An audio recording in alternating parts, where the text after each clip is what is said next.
Rich, ruthless, and famous, my guest is a New York institution, known for the buildings he's built and the wives he's divorced. You don't want to cross him, though, because he likes getting even. And he's made it a rule that no one pushes him around, ever. So how did he lose all his money and then get it back again? Donald Trump, a very warm welcome to the program. You say you can't make an omelette without breaking eggs. That sounds like a very destructive business philosophy, is it? Well, I'm not sure that I've actually used those words, but generally you have to shake things up pretty much in order to do something of consequence. And I have shaken things up, and I've had the best business years of my life by far. How rough is business in New York? We hear a lot about it's the toughest, the roughest, the most ruthless business in the world. Is it? Well, I think that business in New York tends to be tougher maybe than other places, but I'm not so sure that's true. The real estate business in New York is an amazing business. It's a great business. And anytime you have a great business, you always have competition, and you always have, unfortunately, the smart and the tough people coming into it. You have to be a killer in business? I think you have to be smart in business. I don't think you have to be a killer. I think you have to be smart. Does that mean eyes in the back of your head, always looking to see who's going to get you, who's trying to pull one off, a fast one on you? Well, one of the things I say in the book, and I say very strongly, is you have to be paranoid. And the book is selling so well, and I guess people believe this, but there is a certain advantage to having a certain degree of paranoia. You watch, you can be a little bit careful, you watch what's happening behind your back, and I think that's probably very true in business. If you're paranoid, how much enjoyment is there? I mean, how much time do you have to actually sit back and say, look what I've done, this is great? I think that there's great enjoyment. I think that the paranoia cannot be carried to a life-shattering crisis point, but I think it's good to always know that people are out there and they're looking to throw you off your throne. But I think success brings great enjoyment, and certainly it has for me. Is it the competition that fires you up? Is it the money? What is it that gets you out of bed in the morning? What is it that drives you here? I really think it's the artistic or the aesthetic. I love building great buildings. In the case, most of my business is the building of things, and I get great artistic pride out of a great building like Trump Tower, which is on 57th Street and 5th Avenue in New York, or Trump International Hotel and Tower, my new building on Central Park West. I mean, I get a great sense of artistic enjoyment out of those buildings. What do you think of business methods in this city? I mean, you've been a New Yorker all your life, you've lived here. What do you think of the way people conduct business in this city? Well, I don't think that New York is that much different from other places. What I do think is that there's a greater energy in New York. There's a greater verve or a greater drive maybe in New York than most other places, and really than any other place I've seen. But I don't think that business itself is much different in New York than it would be anywhere else. Greed, corruption. I mean, you say, it's a throwaway line in the book, greed is good. Well, I don't think greed is good, and as you know, they did the famous film with Michael Douglas, Wall Street, where greed is good. But that is not the case. I mean, I think greed is bad. I think that you have to enjoy what you're doing. If you enjoy what you're doing, it'll be successful, generally. If you don't enjoy what you're doing, it's almost never going to be successful. Rich men are always targets. The richer you get, I suppose, the bigger the target that you present to people. How much does that worry you? Well, I think that rich men, I guess, are always targets. Rich people are always targets. And I think that there's a level of celebrity that I've attained which has become so ridiculous now that it makes me an even bigger target. So it always bothers me, but there's really not much I can do about it. I mean, I can't help it. Ridiculous in what way, the celebrity level? Well, it's just become very tough to go out. It's very tough to do things. It's very tough to just even go to a restaurant, in a sense, because it's always shaking hands and signing autographs and things. And, you know, it didn't used to be that way. But that's a symbol of success, is it? It is, but it's a victim of your own success. It's not necessarily a good symbol. It's really, it causes lots of problems. I mean, you go out and you want to have dinner at a restaurant with a group of people, and it ends up being a big event, and you have people waiting at the entrance to the... It's just a very tough way to lead a life, I find. You talk in your book about getting even, the importance of getting even. Is revenge sweet? I believe strongly in getting even. If somebody has hurt you, if somebody's gone out of their way to hurt you, I think that if you have the opportunity, you should certainly go out of your way to do a number on them. And I've had more criticism about that one statement in my book than any other statement. The clergy is called, the ministers, the priests, the rabbis, they've all said, what a terrible thing to say. That's against our teachings. I just believe it. I believe in an eye for an eye. If you did turn the other cheek, as the clergy are presumably suggesting to you, what would that do to your reputation in business circles here in New York, do you think? Well, I don't know what it would do to my reputation. I just don't believe instinctively in turning the other cheek. If somebody was out to hurt you, if somebody was out to do a number on you, I really believe that you should just do a number on them if you get the chance. Can you give me an example? Well, there were people that I really helped in business when things were very good in the 1980s and when my company was going good. And they did not lift a finger to help me when I needed it. And there were a couple of them that could have very easily helped me. Now I have the opportunity to do a number on those people, and I will tell you I'm having a lot of fun with the opportunity. Who are the movers and shakers in the society? We get the impression in New York that power is in the hands of a few very, very rich people, yourself included. Decisions in smoke-filled rooms, is that still the way business is conducted in this city? Well, I think New York is very much run politically. I think we have a mayor that's named Rudy Giuliani who's done an incredible job in New York. And just got reelected. And just got reelected by a huge margin, I guess the largest margin ever. He has been an incredible mayor. He's done an unbelievable job. And he's just been great. And so it starts off with the mayor, the leadership, and the politicians. We have other people within the business community, obviously, that are very important, and there are a lot of them. But the city has just become very, very hot, and I think it's due to Rudy and lots of people in business that have done a very good job. When you say hot, it's more focused? It's really become focused. It's just a place where everyone wants to be. People want to come to New York. They love the city. They want to be here. They want the action. You know, New York has action. New York is unbelievable action. And everyone wants to be here. And I happen to be the biggest developer in New York. My company now is doing much better than it ever did in the 1980s. I mean, what do you attribute that to? Well, I think one thing is perseverance. I mean, when things were tough at the beginning of the 90s for me and everyone else, the problem with me is I was getting all the publicity. The Great Depression, you call it. I call it the Great Depression of the early 90s because we were really in a real estate depression. And it was real estate and retailing and airlines and various other businesses. They were in a total depression. They weren't in a recession. And I survived. Most people didn't survive. I mean, a lot of my friends, a lot of good people and bad people had to go bankrupt. And you never heard from them again. And you probably never will hear from them again. But, you know, I survived to a point where the company is much bigger now than it ever was and much stronger financially than it ever was. And I wrote a book about it. But in the early 90s, you faced the possibility of losing everything. In fact, on paper, you had lost pretty much everything. I had faced the possibility of losing everything, and I went back to work. I focused my mental energies and all of my energies. You never thought of giving up? No, I think one of the reasons I really succeeded, and bigger than even in the 80s, is the fact that it's a little word called perseverance. I didn't stop.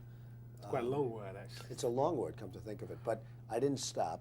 And I did persevere. I went against a lot of odds. And I came up with a phrase, survive till 95. That was in the early 1990s.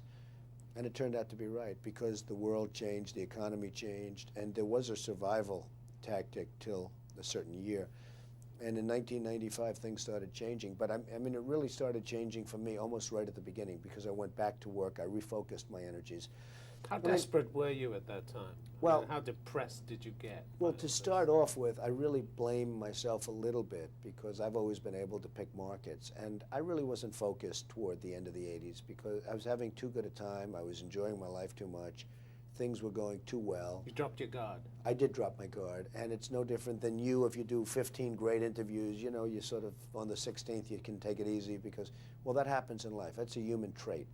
And I did drop my guard. And what I did is I re-put up my guard and re-put up my defenses and my offenses much stronger than I ever did in the 80s and worked probably harder than I did in the 70s and 80s and actually became much more successful. You had to believe in your own abilities. Wasn't there a time when you thought, I really can't hack it, I should get out of this? I'm not suited to this? There were some pretty depressing times because I had owed billions and billions of dollars. 975 million or so was personally guaranteed.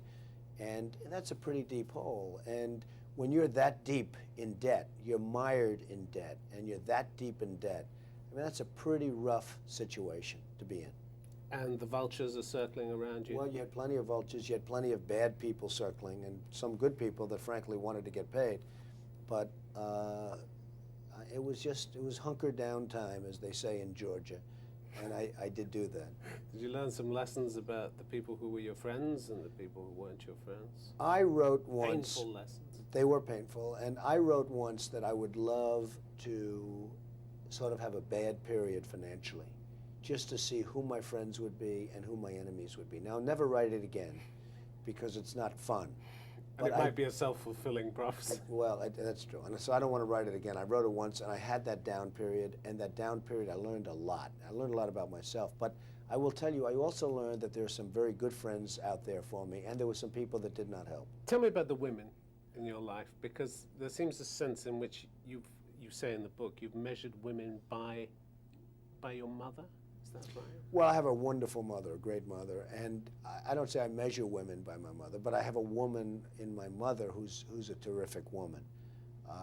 And I've been married to two very nice women, but it just didn't work out. And I think part of that, one of the negatives to success is that there are lots of obstacles thrown in your way in terms of relationship.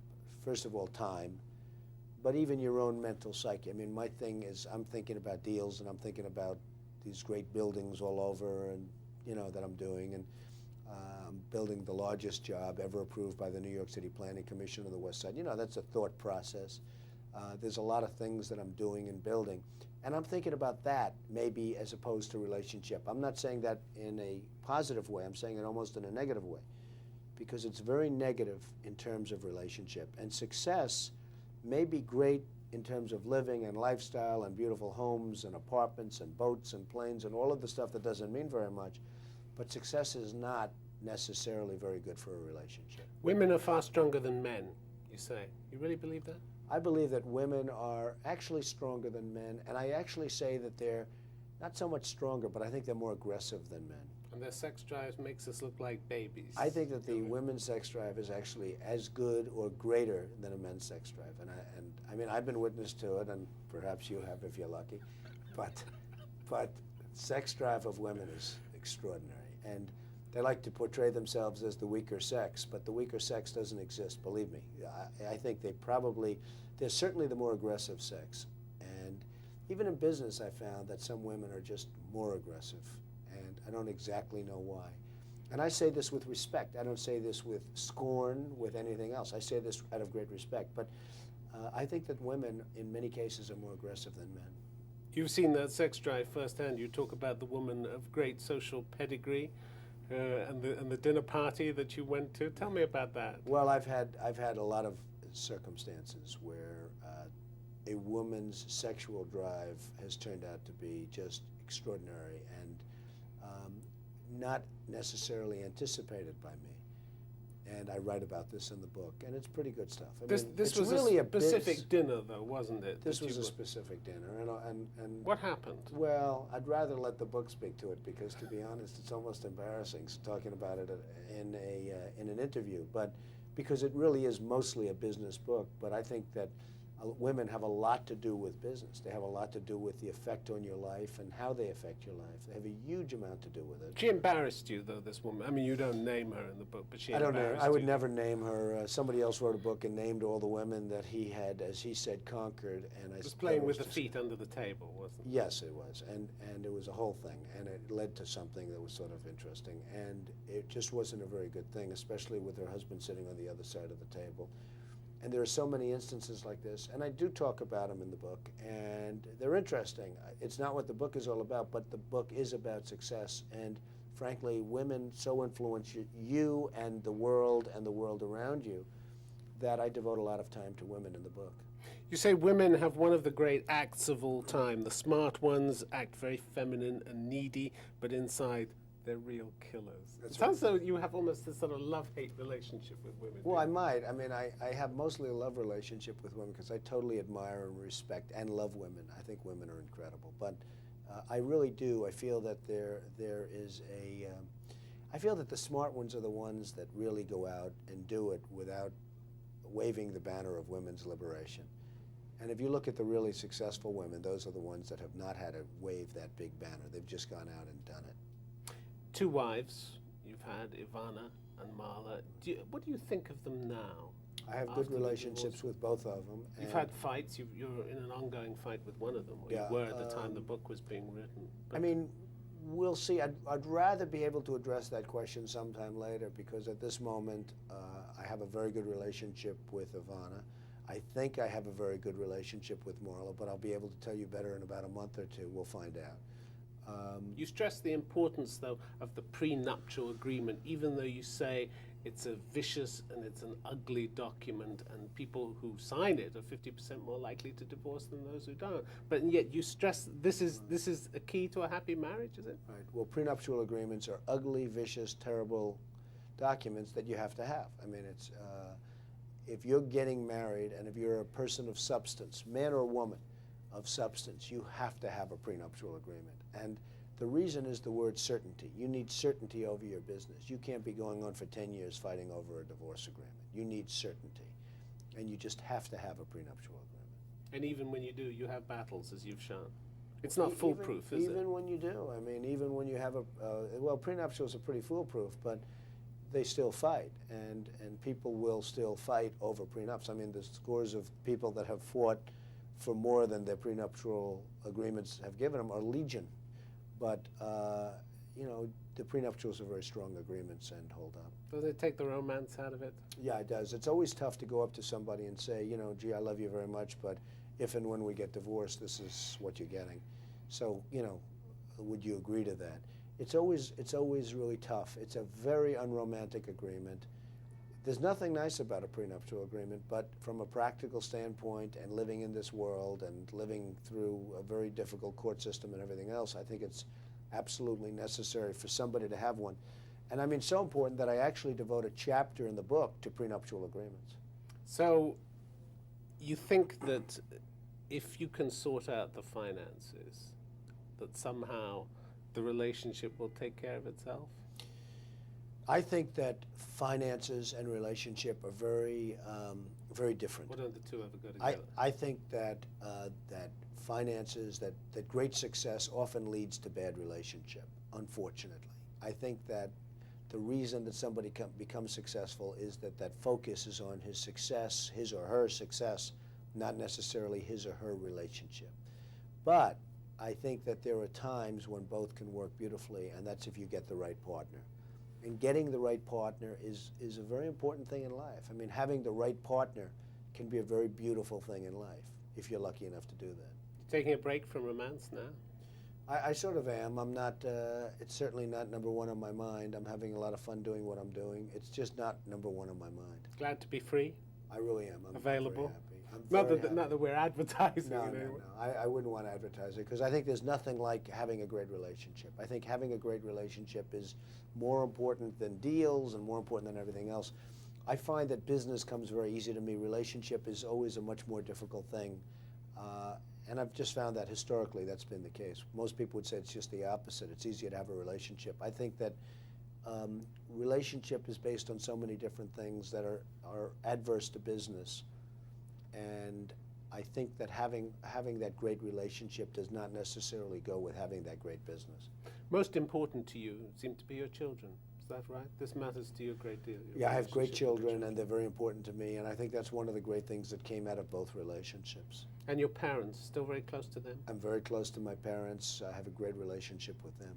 How did they inspire you in business? Because your father was a businessman, is a businessman. My father was a builder in Brooklyn and Queens. He built moderate income housing and some low income housing.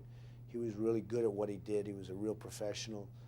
And I learned a lot just sitting at his knee, you know, listening to him from the time I grew up. And I just learned a lot about negotiating. I learned a lot about building.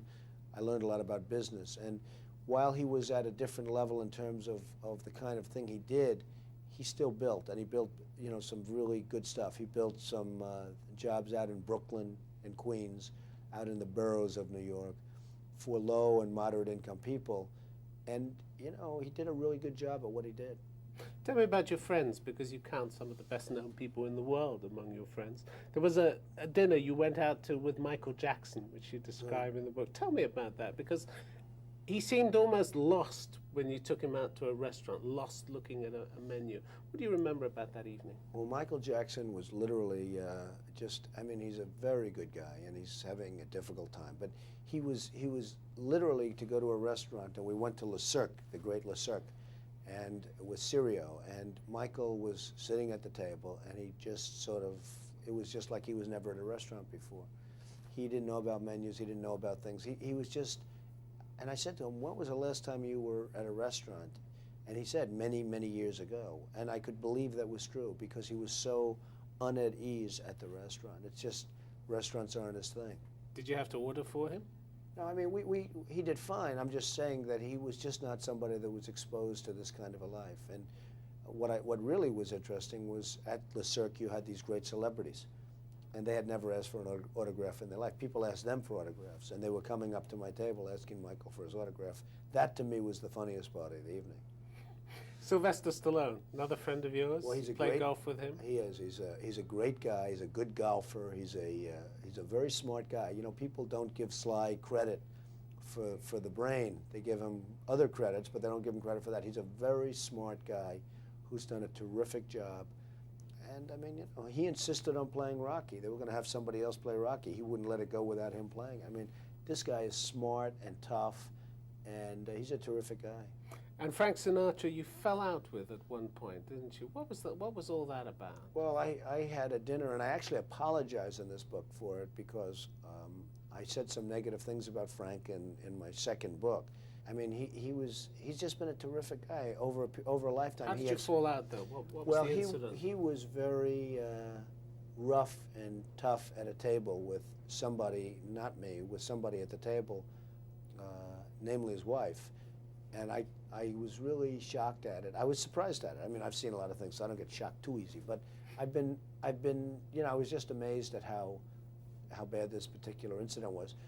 And then I realized, I mean, you go outside and everybody's pulling at his coat strings, trying to get his autograph, and trying to break him down one way or the other. And it really was pretty tough from a lot of standpoints. And as I mellowed coming into my third book, I said, you know, I feel badly about writing about him. And I did the same thing with Malcolm Forbes. I mean, Malcolm Forbes was a great guy and a friend of mine, but when I was having trouble, Forbes magazine put me on the cover, and they started doing some negative stories and everything else, and I didn't feel good about Malcolm Forbes. And then I realized he was just doing his thing. He was just doing his job. He was doing the right thing. And I apologized to Malcolm Forbes, because he was really just doing his thing. And, you know, Malcolm Forbes has since died, and New York City has lost a great guy and a great character. The impression from what you write is that you haven't had a good press. You haven't enjoyed relations with the press. You think the press has misled you, lied to you. Well, I think that an occupational hazard, or do you think you've been really badly treated? I think it's occupational hazard. I think a lot of the press is very dishonest. I think a lot of the press is really, really dishonest. But I think that I've been totally, you see, most people think I get great publicity. I happen to think I get terrible publicity. So, you know, what can I say? Do you mind what people write about you? I used to mind much say more. about you? I used to mind much more. The one thing I have learned, it's a one-week phenomena. It doesn't matter. At the end of a week, usually at the end of a day, but usually at the end of a week, it's totally gone. You don't even remember the story. And once you get that into your head, you can live with it. The lessons that you've learned over your career, nobody leans on you, do they? You're very, very focused about that. Well, I think I help people. I like people. I have a good relationship with people. I have a lot of great relationships in terms of business and in terms of people generally. Do people try to lean on you? Yeah, everyone tries to lean on me, but I have lots of really good relationship, and I don't mind being leaned on if it's to help somebody. I really enjoy helping people at high levels and at low levels. I feel it's very important to give to charity. I give a lot of money to charity. I try and help as much as I can. But you know, there are times when you just have to say, that's enough. That's all I can do. People might look at you and think to themselves, I I wonder what it's like to have all that money. Donald Trump, what is it like to have all that money? Well, again, money does not buy happiness, and it does not buy lots of other things, but it certainly makes life easier, and it really does create, it lets me create what I want to do artistically, because I'm an artist. In a certain sense, I'm an artist. I build the greatest buildings in the world. I'm the biggest developer in New York City. I love what I'm doing, and I put up great things. And having money and having the kind of access to money that I have allows me to do what I like to do best. And if someone says, I want to be Donald Trump, what would you say to them? I'd say lots of luck. Donald Trump, thanks very much for sharing your views with us on Hard Talk. Thank you. Thank you very much. Thank you. Great